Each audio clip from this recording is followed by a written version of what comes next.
So we're spending today. We're going to move through the paramis, right? Week by week now, one week at a time. And today is our generosity. Generosity, yeah. It's such a core quality to be cultivated, all the way through the Buddhist tradition. The Buddha is really big on that one. Generosity, compassion, the generosity underlying it all. Generosity in one way or another. Generosity.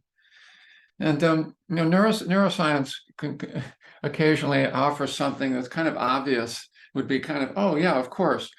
But then when you read it, it's like it's a support to this whole notion of generosity. We know that generosity feels good to the giver, right? It shouldn't be a best kept secret. For some people, it appears to be a best kept secret, like it's a discovery that it actually feels good to be generous.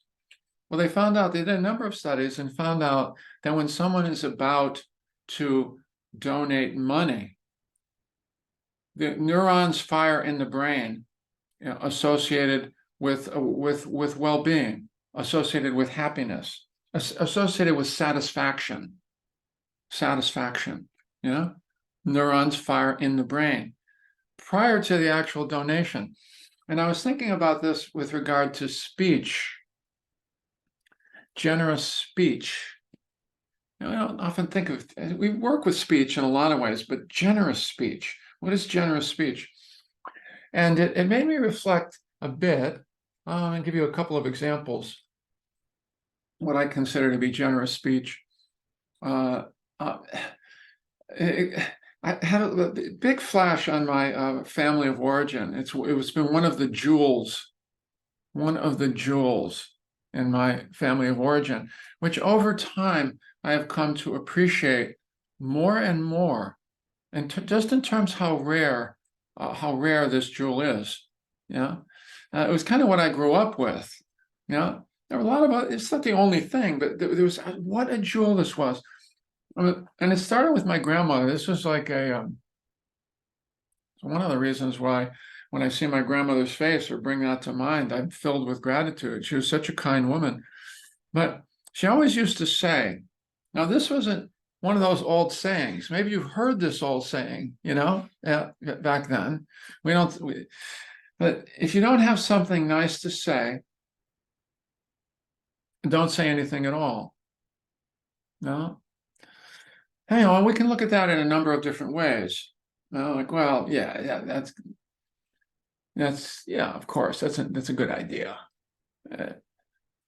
Well, my grandmother internalized that so much that she lived with us for 11 years.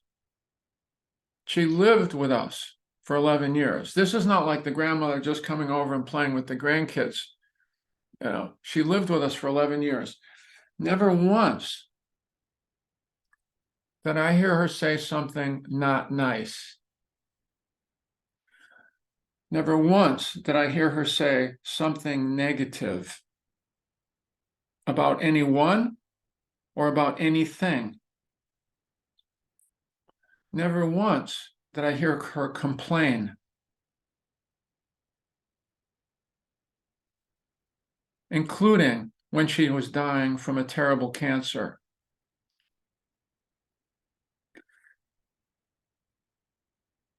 Well, I appreciated that, but it was the water I swam in. I didn't realize how unique it was, except that my father, who was my grandmother's son, also internalized that from her. And he lived out the same thing. I can't believe it still. He died when I was 19. I never heard him say a negative thing.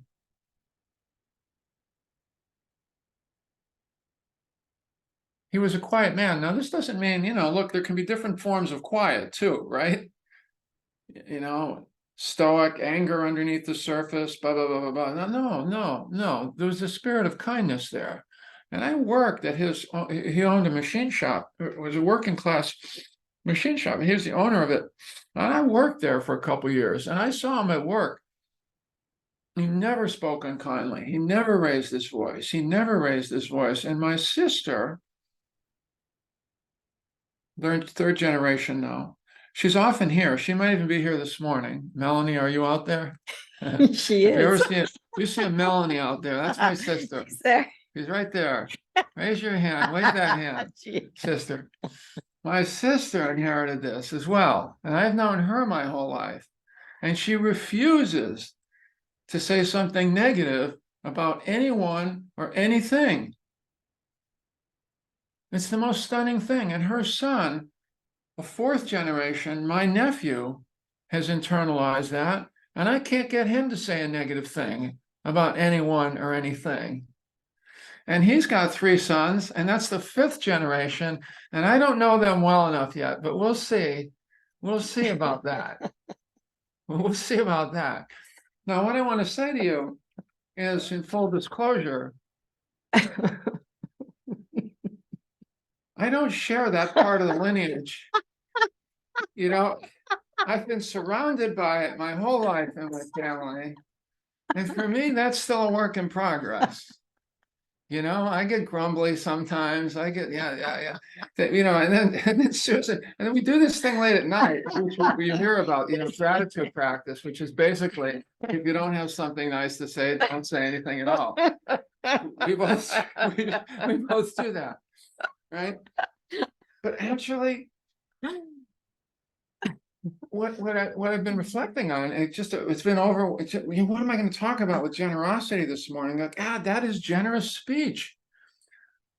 Not speaking negatively is a generous act in and of itself, right? Yeah. What we don't say sometimes when that negativity bias is rolling through our minds, and sometimes, you know, the thing about a negative comment, okay, in and of itself, sure. But it tends to lead to a cascade. You know, it tends to release a certain kind of dynamic. I have one thing to complain about, and that reminds me of something else.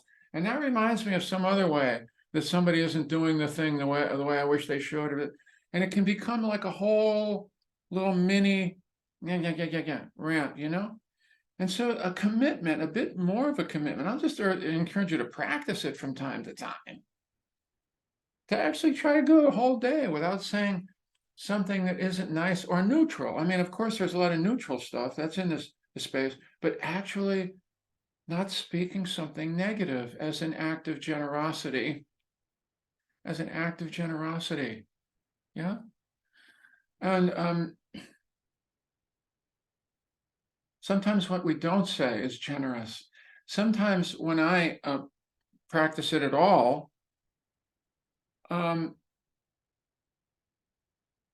it's a good kind of restraint. I'll say this to Susan sometimes. She'll go, "You're about to say something." I go, "Yeah, I'm going to keep that in the about to file."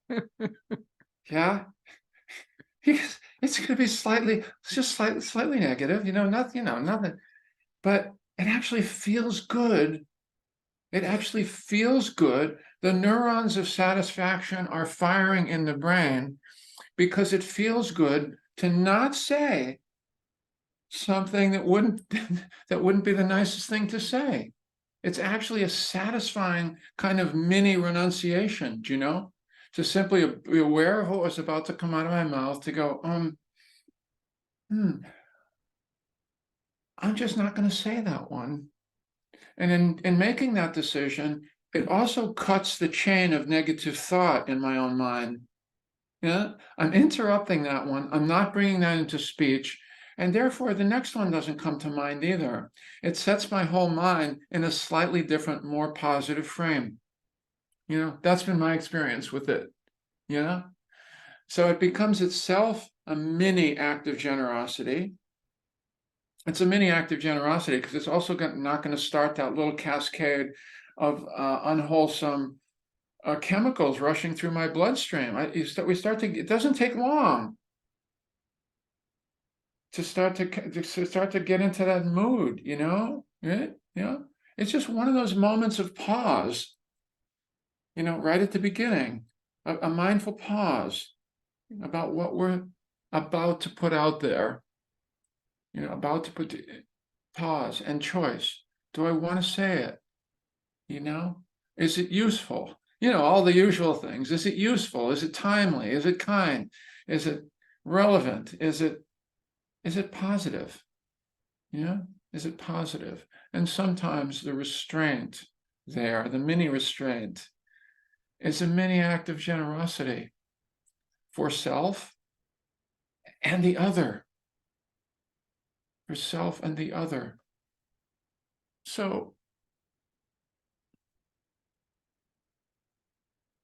as usual, we always try to, offer some kind of concrete little bit. I would just encourage you to play with that a little bit, see how that is for you. Yeah. So thank you.